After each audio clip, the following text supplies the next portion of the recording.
Have you ever wanted to make a recipe that asks for cake and pastry flour and you have no idea what it is? In this quick video, I'm going to show you how to make your own with two simple ingredients. First of all, I am going to be weighing my ingredients for this to give a more accurate result, but you can use a cup measure instead if you don't have a scales. So you're going to start off with 125 grams or 1 cup of all-purpose flour. So I'm going to go ahead and weigh that out for you. And then what we're going to do is add a little bit of cornstarch to it to actually lighten that flour, which will give us a much nicer consistency in our cakes and cupcakes and donuts. It just adds to that really nice fluffy texture. Once you've weighed out your 125 grams of your all-purpose flour, you're going to take 1 level tablespoon out, which is roughly about 6 grams.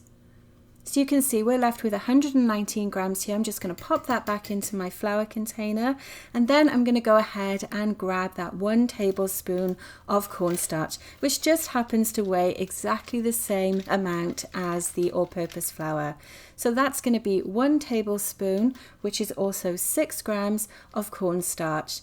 And that's all it is to lighten that flour. It's really simple, isn't it? And like I said, sometimes cake and pastry flour is actually difficult to find in the store, or it can be much more expensive as well. But when you know how cheap all-purpose flour is and also how cheap cornstarch is, it really doesn't make sense to buy it pre-made when you can just make it yourself at home. So once you've added those two ingredients together, there is a really important step that you definitely don't want to skip, and that is actually sifting those ingredients together.